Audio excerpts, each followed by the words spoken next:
नमस्कार। आज देश की तमाम फटाफट खबरों में आपका स्वागत है।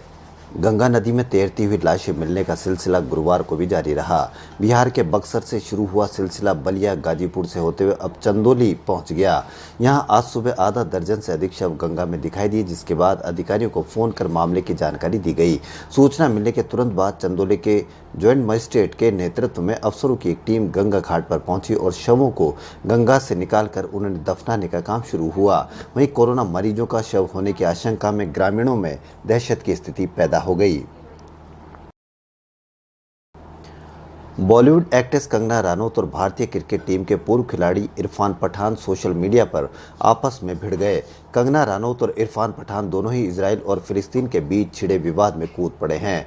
दरअसल टीम इंडिया के पूर्व तेज गेंदबाज इरफान पठान ने ट्वीट कर फिलिस्तीन का समर्थन किया था। इरफान पठान के इस ट्वीट के बाद कंगना रनौत ने भी उन्हें निशाने पर ले लिया और दोनों के बीच जंग शुरू हो गई। इरफान पठान ने फिलिस्तीन का समर्थन करते हुए ट्विटर पर लिखा कि अगर आप लोगों में थोड़ी सी इंसानियत बाकी है तो जो फिलिस्तीन में इन दिनों घट रहा है उसको बिल्कुल भी सपोर्ट नहीं करेंगे।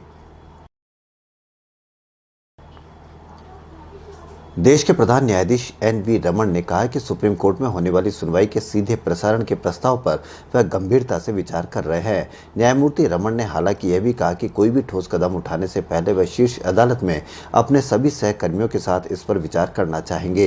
न्यायालय की सुनवाई में मीडिया कर्मियों को वर्चुअल तरीके से शामिल होने की अनुमति देने संबंधी एप्लीकेशन के लॉन्च पर न्यायमूर्ति रमन ने उक्त बात कही। बतौर पत्रकार अपने दिनों को याद करते हुए प्रधान न्यायाधीश रमन ने कहा कि रिपोर्टिंग में मीडिया को बड़ी चुनौती का सामना करना पड़ता है और उन्हें पता चला है कि अदालती सुनवाई पर खबरें लिखने के लिए पत्रकारों को वकीलों पर निर्भर होना पड़ रहा है। देश में बढ़ते कोरोना के मामलों के बीच गुरुवार को नीति आयोग के सदस्य डॉक्टर वीके पॉल ने कहा कि भारत के बाजार में अगले हफ्ते से स्पुतनिक वी वैक्सीन की बिक्री शुरू हो जाएगी। वहीं उन्होंने एक और बड़ी जानकारी देते हुए कहा कि जुलाई से इस वैक्सीन का उत्पादन भी भारत में शुरू हो जाएगा।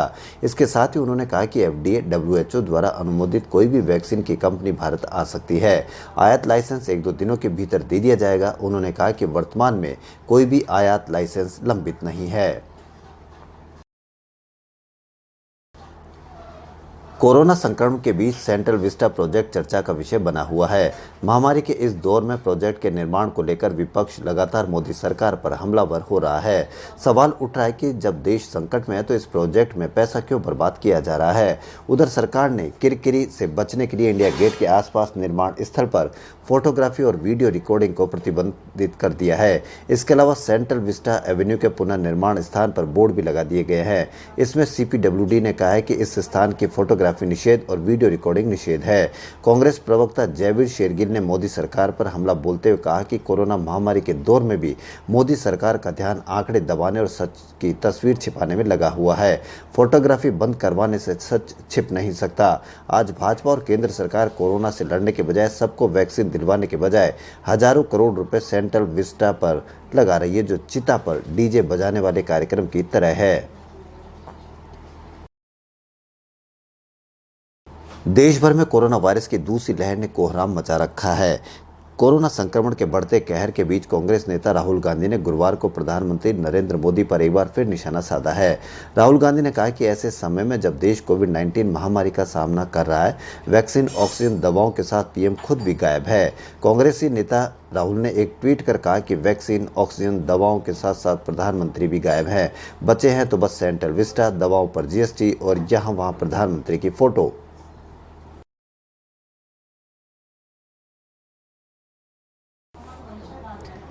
देश में कोरोना वायरस की दूसरी लहर के बीच तेजी से कोविड टीकाकरण किए जाने की कवायद जारी है। कोरोना संक्रमित मरीजों की वैक्सीन की डोज कब लेनी चाहिए और गर्भवती और स्तनपान कराने वाली महिलाएं कब कोविड टीका लगवा सकती है, ऐसे कई सवाल अक्सर लोगों के मन में उठते हैं। सरकारी पैनल ने गुरुवार को इन सवालों के जवाब देते हुए सिफारिश की है कि कोरोना संक्रमित मरीजों को ठीक होने के 6 महीने बाद ही वैक्सीन की पहली डोज लेनी चाहिए।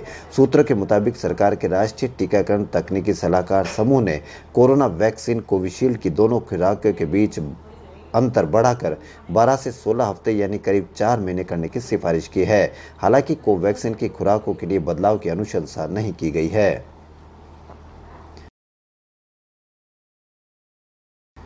18 प्लस के लोगों के वैक्सीनेशन के लिए देश में पर्याप्त वैक्सीनेशन नहीं मिलने पर अब राजस्थान सरकार ने इसे विदेशों से खरीदने का फैसला किया है। मुख्यमंत्री अशोक गहलोत की अध्यक्षता में बुधवार शाम को ही कैबिनेट की वर्चुअल बैठक में कोरोना वैक्सीन आयात करने के लिए ग्लोबल टेंडर की मंजूरी दी गई। अब वैक्सीन खरीदने के लिए जल्द सरकार ग्लोबल टेंडर जारी करेगी। फिलहाल अमेरिका की फाइजर और रूस की स्पुतनिक वैक्सीन की खरीदारी के लिए राजस्थान सरकार के अफसर दोनों देशों की कंपनियों से संपर्क कर रहे हैं।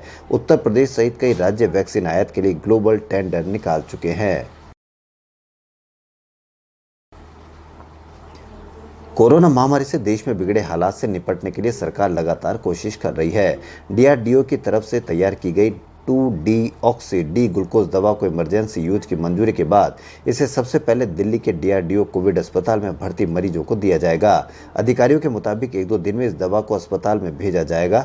इस दवा को कोरोना रोकने में प्रभावी माना जा रहा है। वैज्ञानिकों ने बताया कि यह दवा एक पाउडर के रूप में होगी। इसका इस्तेमाल बहुत आसान है। पिछले 1 साल से रिसर्च और क्लिनिकल ट्रायल के आधार पर इसे तैयार किया गया है। डीआरडीओ की लैब ने हैदराबाद की एक private company doctor Reddy's lab के साथ मिलकर यह दवा तैयार की है।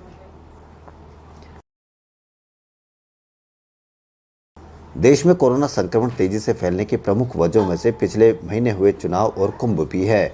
यह बात विश्व स्वास्थ्य संगठन की रिपोर्ट से भी साबित हो गई है। कोरोना को लेकर डब्ल्यूएचओ की तरफ से बुधवार को जारी अपडेट में कहा गया है कि भारत में कोरोना संक्रमण बढ़ने के पीछे कई संभावित वजह है। हालांकि डब्ल्यूएचओ ने किसी इवेंट का नाम तो नहीं लिया, लेकिन कहा कि कई धार्मिक और राजनीतिक इवेंट में भारी भीड़ जुटना भी संक्रमण बढ़ने की वजह में शामिल है। इन इवेंट में कोताही बरती गई। डब्ल्यूएचओ ने यह भी कहा कि संक्रमण बढ़ने में इन फैक्टर्स की कितनी भूमिका रही, इस बारे में स्थिति साफ नहीं है।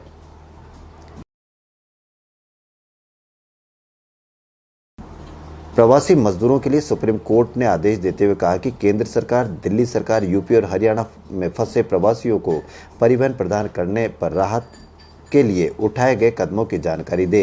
इसके साथ ही सुप्रीम कोर्ट ने कहा कि केंद्र, दिल्ली सरकार, यूपी और हरियाणा, दिल्ली एनसीआर में फंसे प्रवासियों के लिए आत्मनिर्भर भारत योजना के तहत राशन उपलब्ध करवाए जाए।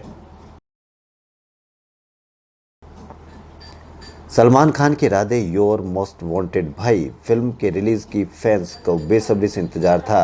वहीं आज मोस्ट अवेटेड फिल्म के रिलीज के बाद सलमान के प्रशंसक और दर्शकों ने शानदार प्रतिक्रिया दी है। सभी पैमाने को देखते हुए प्रतिक्रिया काफ़ी ज़बरदस्त रही है और दर्शकों द्वारा भारी संख्या में एक साथ फिल्म देखने के कारण फिल्म का ऑफिशियल रिलीज प्लेटफॉर्म G5 का सर्वर क्रैश हो गया। मेगा स्टार की तगड़ी फैन फॉलोइंग को देखते हुए फिल्म के वर्चुअल रिलीज प्लेटफॉर्म पर सलमान खान के फैन बेस का सैलाब उमड़ पड़ा। गौरतलब है कि देश पिछले साल से महामारी से जूझ रहा है और ऐसे में सभी रोजमर्रा की घटनाओं से हटकर थोड़ा रिलैक्स करना चाहते हैं और इस फिल्म ने ठीक वैसा ही किया है। खबरों फिलहाल इतना ही। यदि आपको हमारा चैनल पसंद आए तो लाइक, सब्सक्राइब और शेयर अवश्य करें। धन्यवाद।